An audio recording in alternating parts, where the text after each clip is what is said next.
레빈께서 다 착석하셨으므로 이제 심포지움을 시작하겠습니다. 안녕하세요. 저는 이번에 2023년 5개 기관 공동 정책 심포지움 사회를 맡은 한양대학교 이정환 교수입니다. 지금 초고령화 사회에서 연금 문제가 가장 중요한데 이런 핵심적인 사항에 있는 이 정책 심포지움의 사회를 맡게 돼서 영광입니다. 본 심포지움의 주제 발표 및 토론에 앞서 함준호 금융학회장님, 한국금융학회 학회장님의 개사가 있겠습니다. 그리고 이어서 이정식 고용노동부 장관님의 축사가 있겠습니다.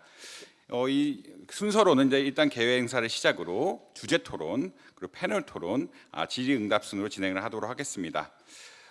퇴직연금 어디로 가야 하나라는 주제로 진행되는 오늘 공동 정책 심포지움에 함께 해주신 여러분들의 적극적인 논의와 토론을 부탁드립니다.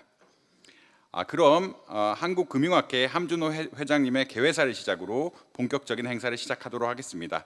함준호 회장님을 연단으로 모시겠습니다. 박수 부탁드립니다.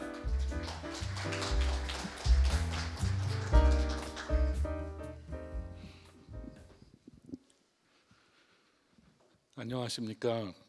우리나라 퇴직연금 시장의 활성화를 위한 오늘 정책 심포지움에 귀한 시간을 내어 참석해 주신 여러분 진심으로 환영합니다. 오늘의 뜻깊은 자리를 함께 준비해 주신 성주호 한국보험학회장님, 김범 한국재무학회장님, 안철경 보험연구원장님, 신진영 자본시장연구원 원장님께 감사드리며 특히 바쁘신 중에도 흔쾌히 축사를 맡아주신 이정식 고용노동부 장관님, 그리고 시간을 내서 참석해 주신 박지원 장관님, 그리고 오늘 주제에 대해 깊은 통찰을 공유해 주실 세 분의 발제자와 5분의 토론자, 그리고 사회자님께도 깊은 감사의 말씀을 드립니다.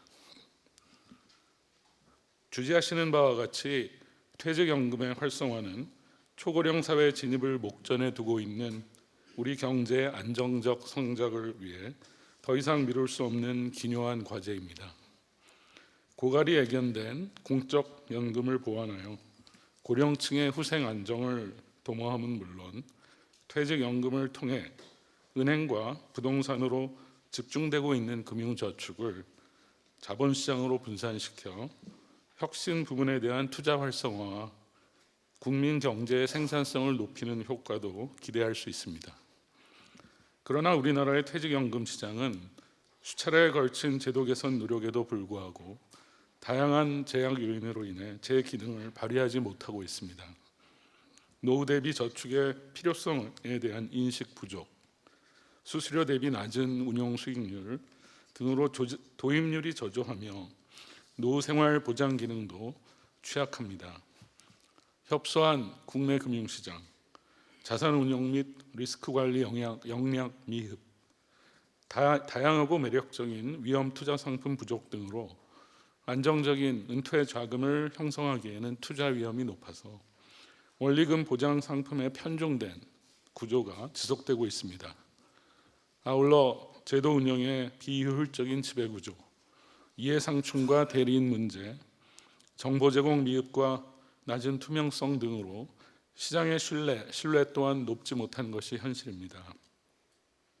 이번 공동정책 심포지움은 학계와 관련 업계, 정책 당국 등 최고의 전문가들이 모여 퇴직연금 제도의 현실과 문제점을 세심하게 짚어보고 창의적이고 심도 있는 논의를 통해 효과적인 개혁 방안을 모색해보고자 마련된 뜻깊은 자리입니다.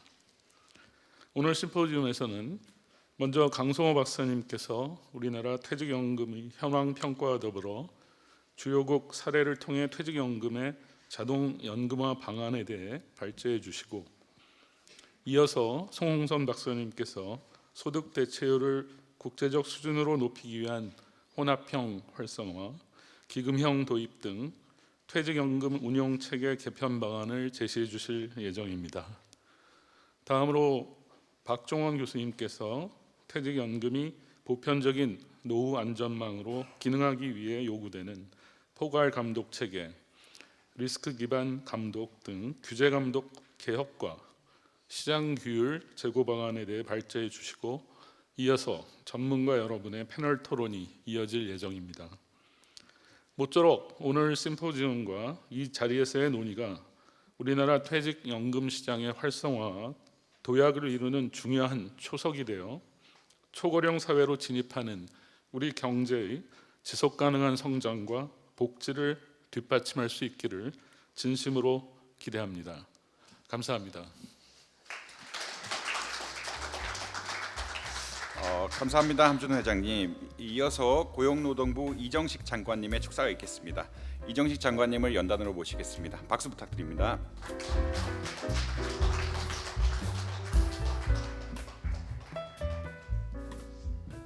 안녕하십니까. 고용노동부 장관 이정식입니다.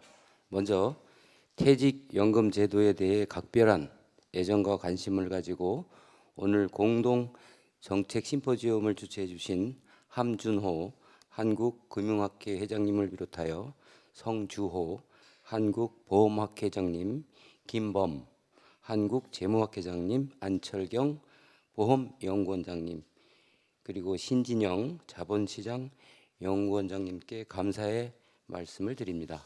그리고 바쁘신 와중에도 퇴직연금 제도의 발전을 위해 주제 발표를 준비해 주신 전문가분들과 토론자분들, 이 자리에 함께해 주신 금융기관 관계자분들을 비롯한 참석자 여러분 모두에게 깊은 감사를 드립니다.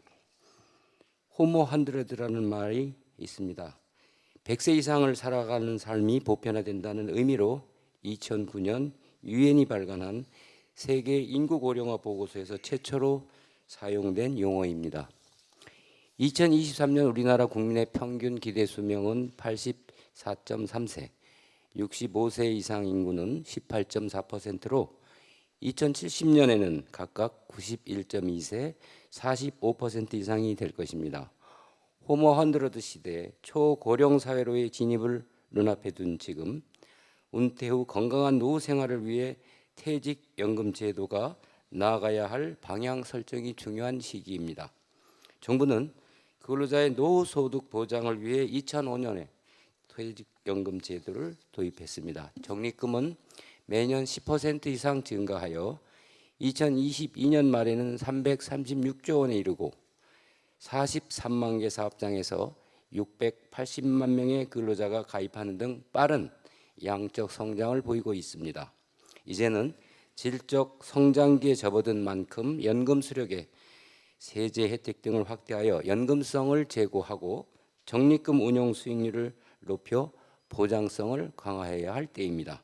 그러나 20세기 최고의 펀드 매니저로 불렸던 조지 소로스조차도 금융시장은 예측하기 어렵다고 했듯이 금융시장에서 퇴직연금 적립금을 안정적으로 운영하는 동시에 높은 수익률을 내기란 쉽지 않은 것도 사실입니다. 한편 24% 수준에 머물러 있는 30인 미만 사업장의 퇴직연금 가입률을 높이고 퇴직연금의 단계적 의무화에 대한 고민도 필요한 시기입니다. 이러한 어려운 과제들을 성공적으로 수행하기 위해 우리는 어떤 역할을 해야 할까요?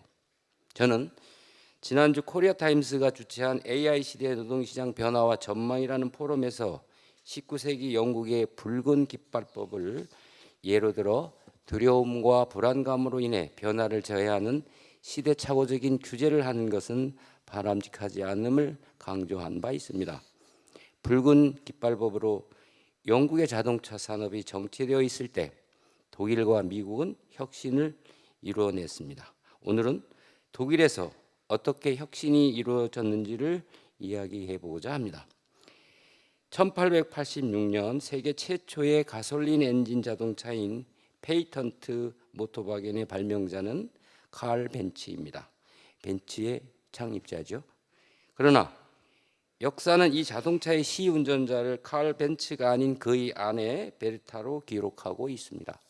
마차 시대에 스스로 움직이는 혁명적인 자동차를 발명했음에도 완벽주의자였던 벤츠는 차를 대중에게 선보이는 것을 부담스러워했지만 남편이 발명한 자동차가 혁신을 가져올 것이라 확신했던 베르타가 왕복 190여 킬로미터 거리를 운전해내어 세상에 알렸기 때문입니다.